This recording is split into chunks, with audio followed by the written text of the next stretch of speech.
We're here at the premises, what was once the premises of the White family, who were Quaker entrepreneurs and began in 1775 when Thomas Wise opened his first store here on this site as a grocery, which grew and grew as an enterprise. The White family, like many of their kith and kin, were prominent Quaker entrepreneurs in Waterford with extensive shipping businesses interests in the city.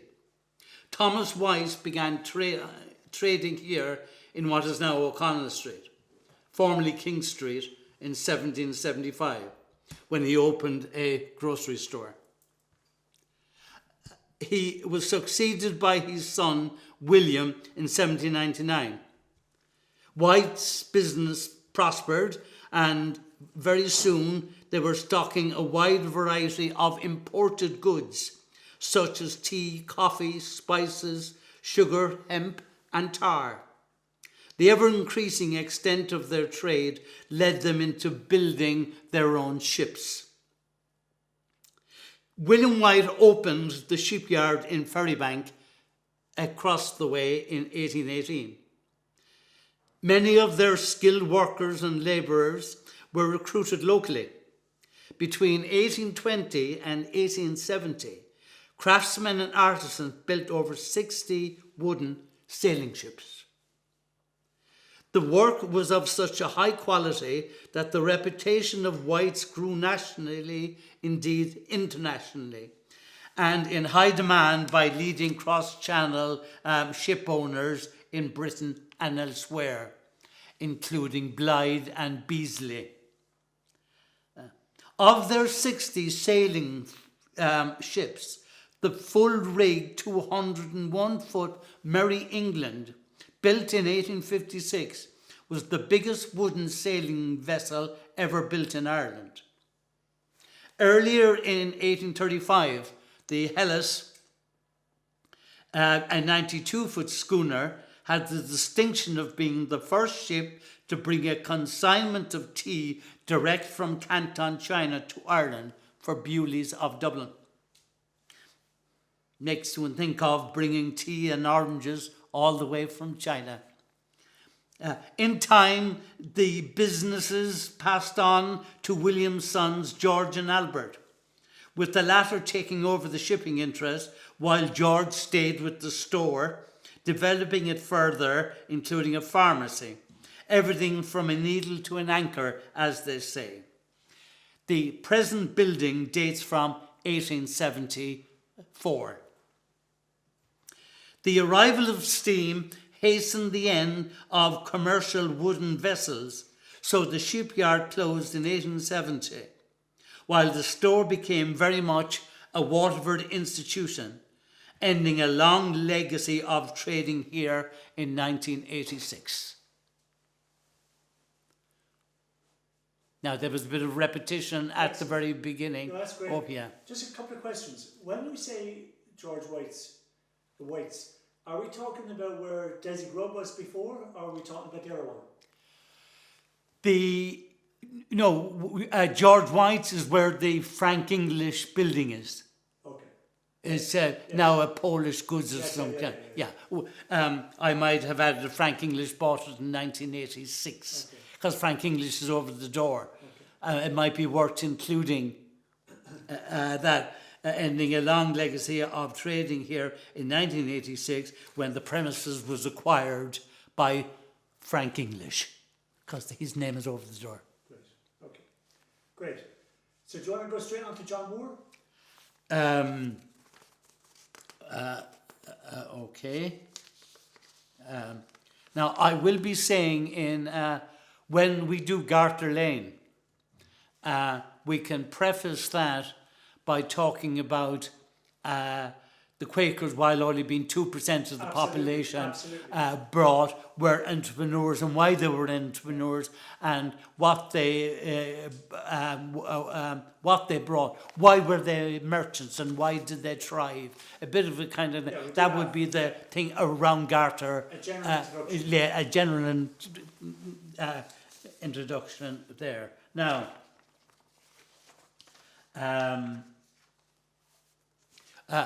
It's just on an offshoot where interesting you asked about Desi Grubbs. I have a photograph of it there somewhere. Because they worked for, no? The Grubbs came, an awful lot of the Waterford Quakers, not all of them, but some of them, like the Malcolmsons, the Grubbs, etc., came from Clonmel and Carrick. John Grubb was. They were grain merchants. The person who wrote the first history of the Quakers in Ireland was Sarah Grubb. So Grubbs were very much identified with Clonmel and with milling. Malcolmsons came down to work for the Grubbs as a miller. Now, one of their Grubb's sons, John, married into the White family. So it became a Grubb business. For many years, there was the Grubb very much at the helm, especially in the latter years. And when the shop closed, a couple of years later, the Grubbs opened across the road a premise that used to be owned by the Hills, another Quaker family. You know, they always kept things in the family. They took over that premises there, and they began training because there was kind of an art element they began to include in the previous shop. So they developed the art business. So when Desi, what was his wife's name again? It doesn't matter. When they closed summer of last year, it was the end of, due to sums, I think 250 years of the Grubbs trading in that street. Wow. So Grubb became a white, you see. But he ended up being the inheritor of the, tradition there. Sorry. Now, with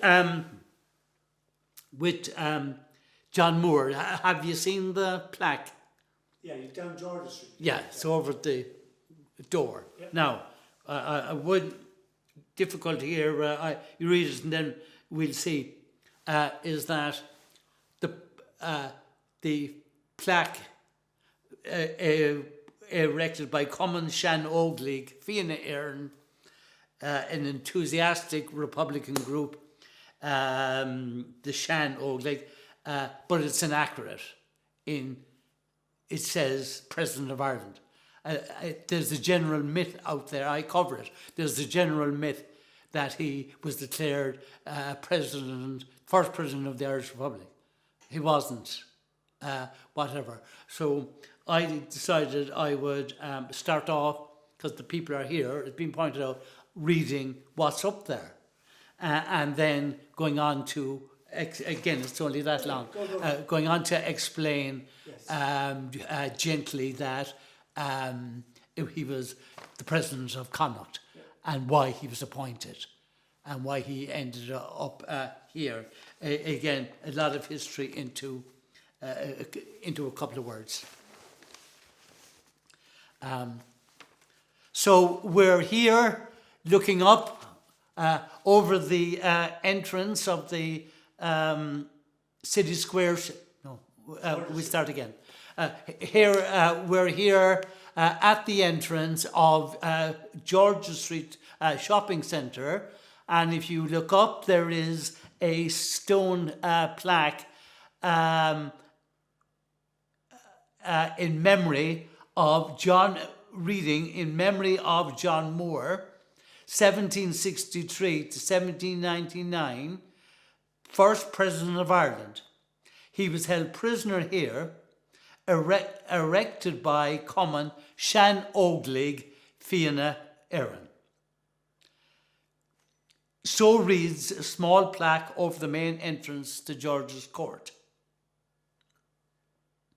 This is the site of the Royal Oak Tavern, where prisoner John Moore died on the 6th of December 1799. But who was John Moore? And how come he came to be declared such a president in 1798? Though not President of Ireland, as we shall explain, as some popular legends would have it.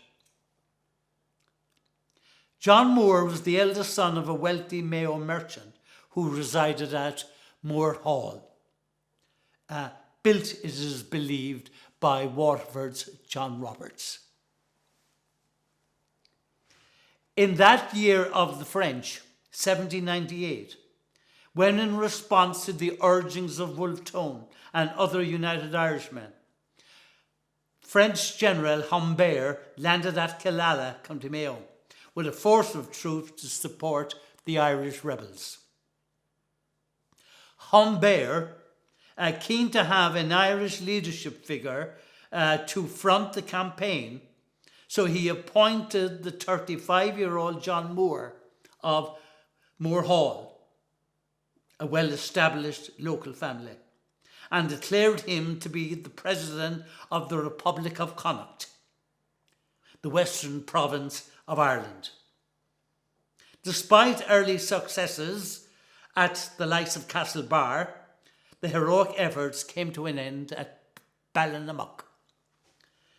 John Moore, badly wounded, but as a leading figure, was arrested while the surviving French officers and troops were allowed to return to France.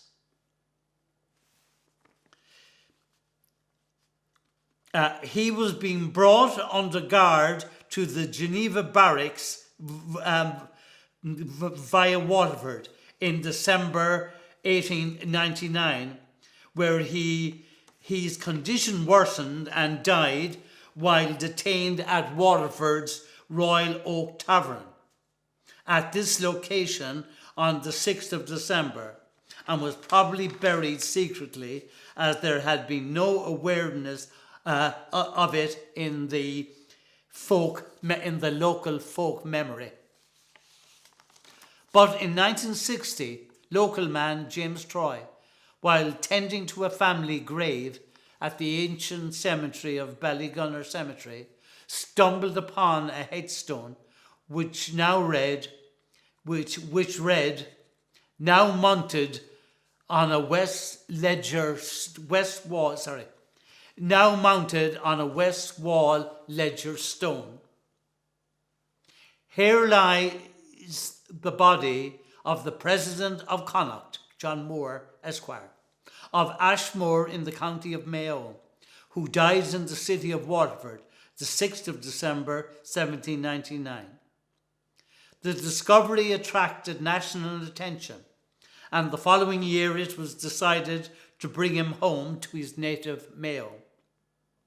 So on August 12, 1961, John Moore, the first president, was accorded a state funeral presided over by the then Irish President Eamon de Valera, with a colour party of the Irish Army, Óglaigh na hÉireann, and then reinterred on the Mall in Castlebar with due sombre pomp and ceremony.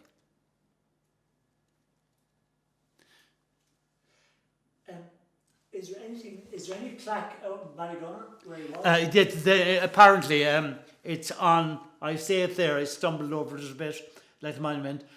It's on the west wall, and the plaque was there. It was the Jim Ivory, there was a family burial. There's only a limited few families were allowed continuing rights to bury people, their relatives there. Half a dozen, and he was clearing away a scrub. It's very overgrown. He was clearing away a scrub back in 1960, and lo and behold, he saw this stone with this inscription on it. Nobody ever knew that he was buried, because he was buried in secret. His presence in Waterford was probably secret. Something else I discovered about the Royal Oak Tavern last night, which I think is worth mentioning, is there was stables there as well, as often a hostelry. Hostel came from the word horse, where you stable.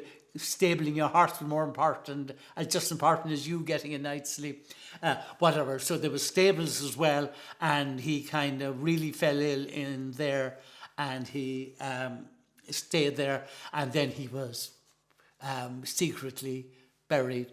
The Waterford populace totally unaware that they were. Did I leave it out? They were.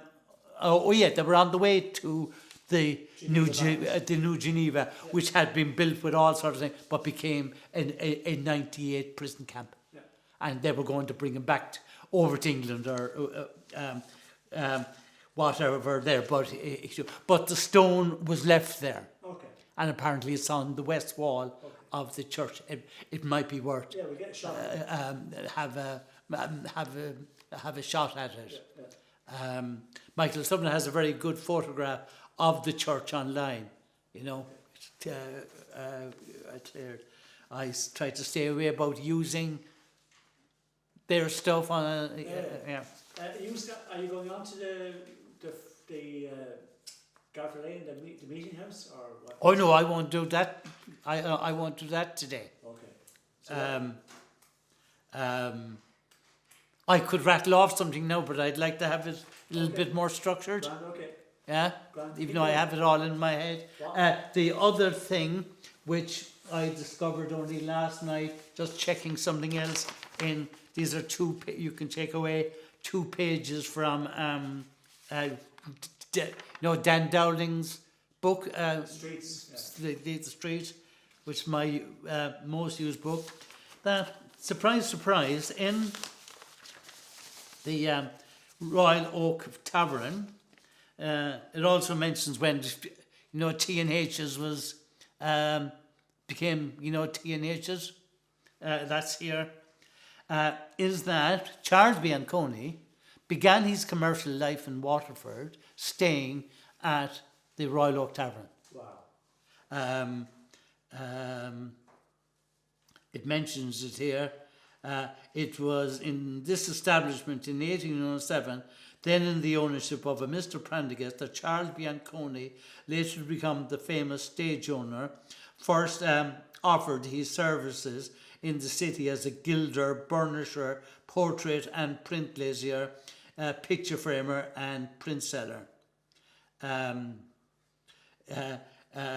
He advertised in the Waterford Mirror. Something about the Waterford advertising his wares. Who befriended him was Ignatius Rice as a businessman, and was great help. And there was a rice open that premises afterwards. So I think that's also very notable.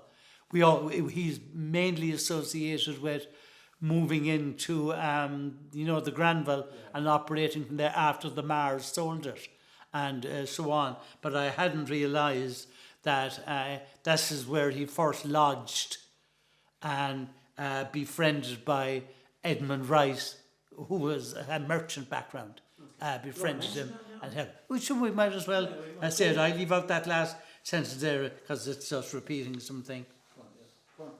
And you might as well mention Dan Dowling as well. Oh yeah. Because Dan, he'll be gone in a couple of years. I was out in his house, had a long chat with him recently in March. Oh, right, 92. He's still going. Oh, 92. Because my friend Ned is a very good friend of his. Yeah. He used to work together in the Martin Gann goes down to visit him twice a week. Okay.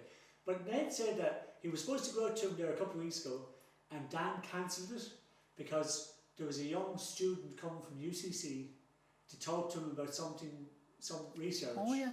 Oh, he's bright as a button. I had a great chat with him. And you see the books in his house, wall to wall, floor to ceiling, thousands. He has no wallpaper. It's all books.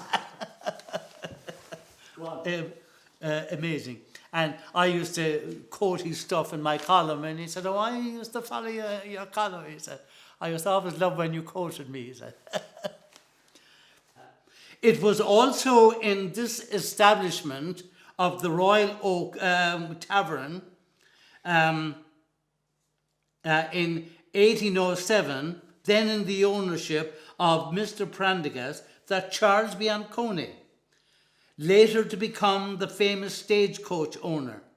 First offered his services in the city as a gilder, burnisher, portrait and print glazier, picture framer and a print seller, and advertised his wares then in the Waterford Mirror, and thus began his career in Waterford.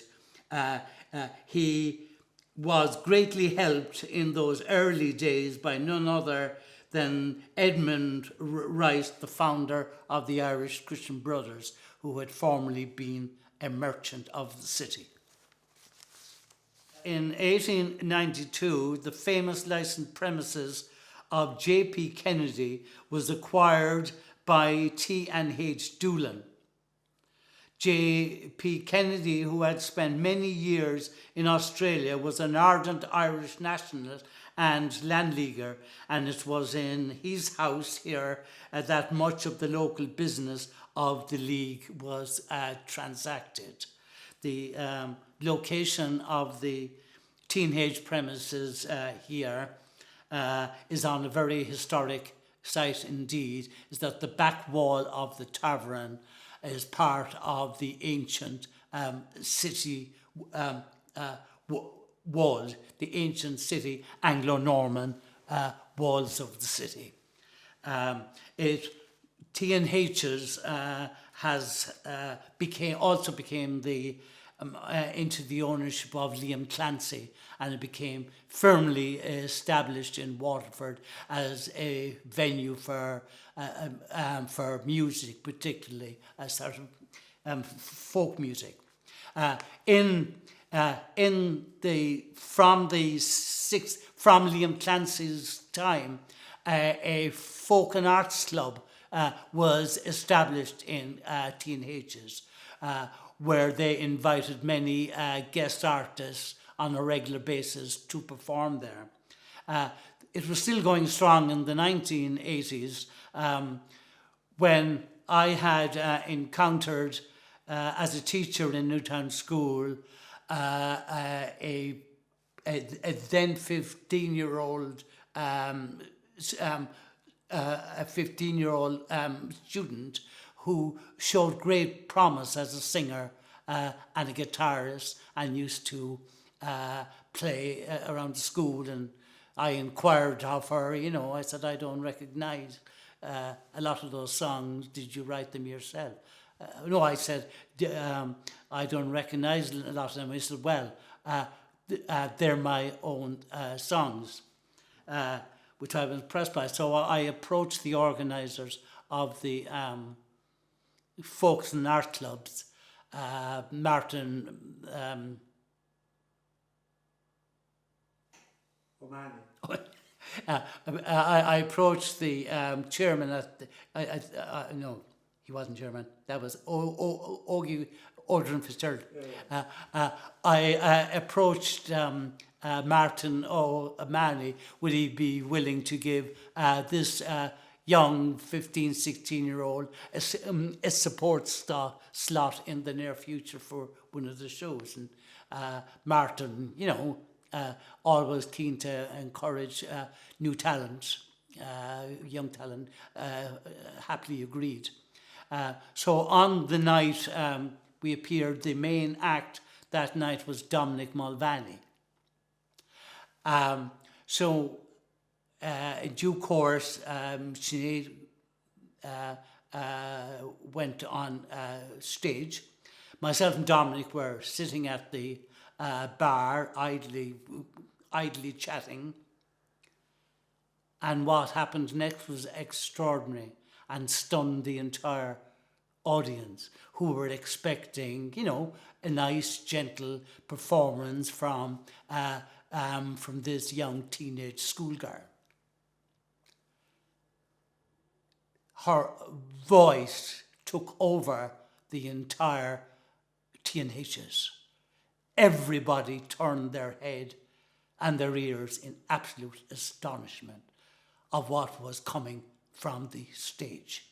They had not heard the likes of it in T&H's or Waterford ever before. It was powerful.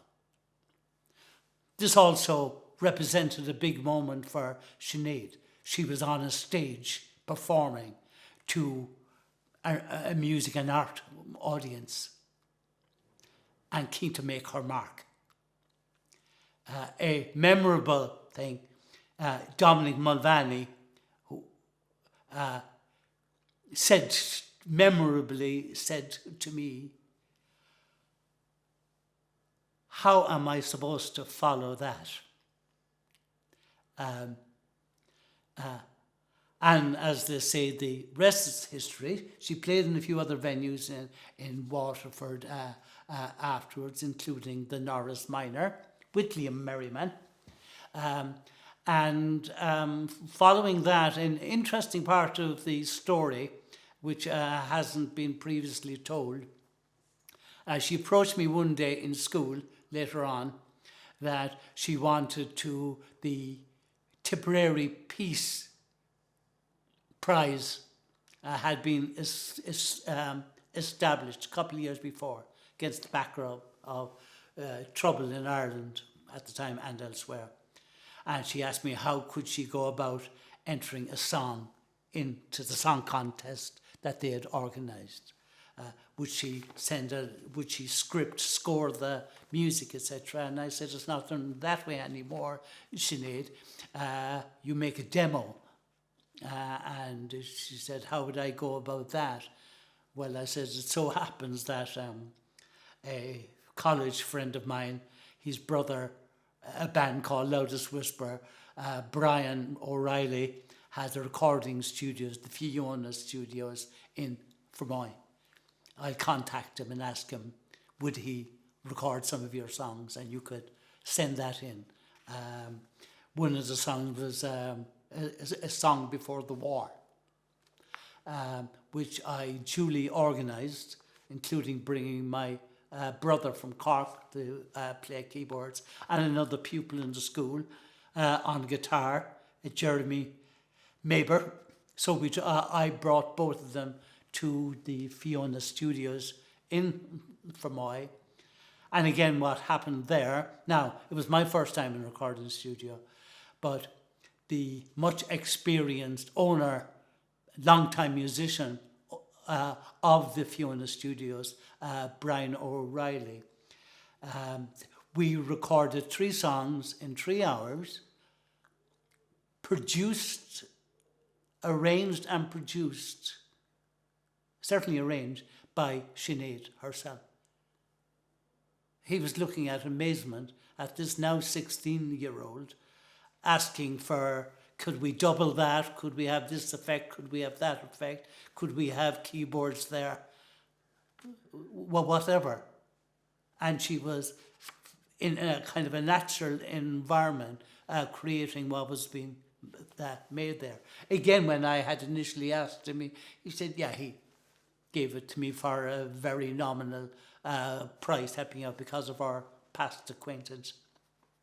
So he did the recording, shook hands. He thought that was the end of that, and I said, "What do you think?"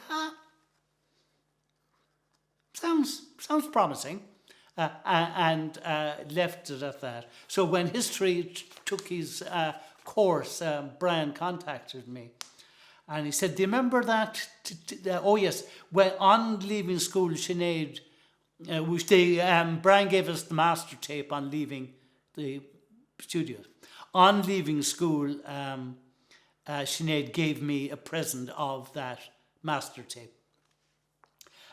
We were also given a tape cassette each. I had one. The other Sinead, she told me later, she played it so often that it eventually broke. But before she did, it was sent to Ensign Recording Studios in London. Their scouts came over on the back of hearing the demo, which I still have, and went round to hear her performing in Dublin. And on the basis of what they heard in Dublin, they gave her a contract. So, that's fantastic. that's a lot there. And, Oh yeah. And come here, is it possible to get a listen to that or get a recording of that track? I have it at home, yeah. Oh yeah, there's no need to, or you need only to use a bit of that if you want to use it at all. But the actual night is the main thing there. So a couple of years later, 10 years later, when she was at the height of her power, the Loudest Whisper were playing in Waterford, and Brian came up to me, "Do you still have that tape?" I said, "Yes." I brought it down to Mick Plus one time, and he couldn't. He said, "Well, that's an old tape." I said, "Yeah, hopefully it still works. It's sitting in the wardrobe." And he said, no, I have no problem." So he made a CD out of it. He said, "I'll only make 2 CDs. One for me to put on my wall of the studio," which was great. Now, since then his reputation. He said, "Do you realise so-and-so was first recorded here?" From doing me a favour, it became a selling point for him in his studio. "Do you realise who did our first recording?" So he said, "I want one. I'll keep one for my wall at home, and the other one is for you." So I have that. I have, when her first album came out in November '88. And she sent me, she was living in London at the time. She sent me a copy of the album home, with her phone number and address. Do call.